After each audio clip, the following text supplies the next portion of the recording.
ദൈവത്തിന്റെ അതിപരിശുദ്ധ നാമം വാഴ്ത്തപ്പെടുമാറാകട്ടെ. വലിയ നോമ്പിന്റെ 47-ാം ദിവസത്തിലേക്ക് നാം കടന്നിരിക്കുന്നു. ഇന്ന് പെസഹ. രക്ഷാകരമായ ഓർമ്മകളുടെ തിരുനാളാണ് പെസഹ. പെസഹായിലാണ് യേശു തന്റെ ശിഷ്യന്മാരുമൊത്ത് അന്ത്യ അത്താഴം കഴിക്കുന്നത്. അവിടെയാണ് ദൈവവും മനുഷ്യനും തമ്മിലുള്ള ബന്ധത്തിന്റെ പുതിയ ഉടമ്പടിയുടെ പ്രതീകമായി വിശുദ്ധ കുർബാന ആദ്യമായി സ്ഥാപിതമാകുന്നത്. വിശുദ്ധ മത്തായി എഴുതിയ സുവിശേഷം 26-ാം അധ്യായം വായിക്കുമ്പോൾ യേശു പെസഹായിലൂടെ നമ്മെ വലിയ പാഠങ്ങൾ പഠിപ്പിക്കുന്നത് നമുക്ക് കാണാൻ സാധിക്കും. യേശു ലോകത്തിന്റെ പാപത്തിനു വേണ്ടി നമുക്ക് ഓരോരുത്തർക്കും വേണ്ടി തന്റെ ജീവനെ തന്നെ ബലിയായി അർപ്പിക്കുവാൻ തയ്യാറാകുകയാണ്. യേശുവിന് തന്റെ അന്ത്യ അത്താഴത്തിൽ തന്നോടൊപ്പം ഇരിക്കുന്നവർ താൻ ഏറെ സ്നേഹിച്ചവർ തന്നെ തള്ളിപ്പറയുമെന്നും തന്നെ ഒറ്റിക്കൊടുക്കുമെന്നും അറിയാമായിരുന്നു.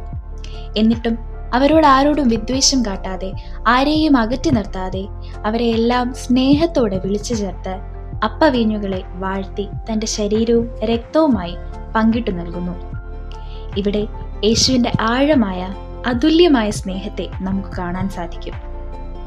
ഇന്ന് നാം ഈ വലിയ ഓർമ്മയുടെ ഭാഗമായി വിശുദ്ധ കുർബാന സ്വീകരിക്കുമ്പോൾ യേശു കർത്താവ് ഈ ലോകത്തെ സ്നേഹിച്ചതുപോലെ നമുക്കും മറ്റുള്ളവരെ സ്നേഹിക്കാൻ കഴിയുന്നുണ്ടോ എന്ന് നാം നമ്മോട് തന്നെ ചോദിക്കേണ്ടിയിരിക്കുന്നു.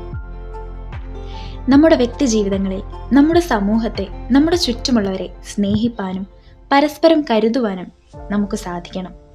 സ്വാർത്ഥതയോടെ തിരിച്ചൊന്നും പ്രതീക്ഷിച്ചുകൊണ്ട് അല്ല നാം മറ്റുള്ളവരെ സ്നേഹിക്കേണ്ടത്. മറിച്ച് ബലിയായി മാറിയ ക്രിസ്തുവിന്റെ സ്നേഹം പോലെ നിസ്വാർത്ഥമായി, കണക്കുകൂട്ടലുകളില്ലാതെ യഥാർത്ഥമായി മറ്റുള്ളവരെ സ്നേഹിക്കാൻ നമുക്ക് കഴിയണം.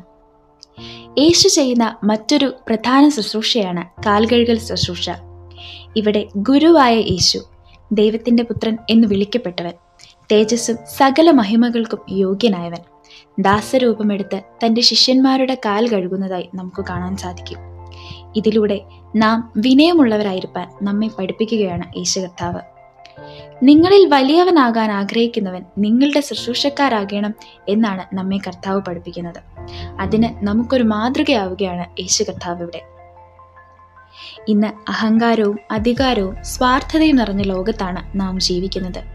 അവിടെ വിനയത്തിന് നാം പ്രാധാന്യം നൽകുന്നുണ്ടോ എന്ന് നാം ചോദിക്കേണ്ടിയിരിക്കുന്നു. മനുഷ്യജീവിതത്തിലെ ഏറ്റവും മനോഹരമായ ഗുണങ്ങളിലൊന്നാണ് താഴ്മയും വിനയവും. ഉയരങ്ങളിലെത്തുമ്പോഴും താൻ എന്ന അഭിമാനം കൈവിടാതെ മറ്റുള്ളവരെ മാനിക്കുകയും സേവിക്കുകയും ചെയ്യുന്നതാണ് യഥാർത്ഥ മഹത്വം. താഴ്മയുള്ളവൻ തന്റെ ശക്തി അറിയുന്നവനാണ്, എന്നാൽ അതിനെ അഹങ്കാരമായി മാറ്റുന്നില്ല. വിനയമുള്ളവൻ തന്റെ നേട്ടത്തെക്കാൾ ദൈവത്തിന്റെ കൃപയും മറ്റുള്ളവരുടെ സഹായത്തെയും അംഗീകരിക്കുന്നു. അതിനാൽ താഴ്മയും വിനയവും ഹൃദയത്തിൽ വളർത്തി മറ്റുള്ളവർക്ക് പ്രകാശമാകുവാൻ നമുക്ക് സാധിക്കണം. പെസഹായിലൂടെ ലോകത്ത് ഒരു ഗുരുക്കന്മാരും നമുക്ക് കാണിച്ചു തരാത്ത ഒരു മാതൃകയാണ് യേശു കർത്താവ് നമുക്ക് കാണിച്ചു തരുന്നത്. സ്നേഹത്തിന്റെയും വിനയത്തിന്റെയും ത്യാഗത്തിന്റെയും പ്രാധാന്യം നമ്മെ പഠിപ്പിക്കുകയാണ്. വിനയമില്ലാതെ ദൈവത്തെ അനുഭവിപ്പാൻ കഴിയുകയില്ല. സേവനമില്ലാതെ സ്നേഹം പൂർണ്ണമാകുന്നില്ല എന്ന് നാം മനസ്സിലാക്കുന്നു. ഇന്ന് നാം ഓരോരുത്തരും വിശുദ്ധ കുർബാനയിൽ പങ്കെടുക്കുമ്പോൾ എത്രത്തോളം ആഴമായി അവയെ ഉൾക്കൊണ്ടുകൊണ്ട് പങ്കെടുക്കുന്നുവെന്ന് നാം ചിന്തിക്കണം. ഈ പെസഹ നമുക്ക് അതിനുള്ള ആഹ്വാനമായി തീരട്ടെ.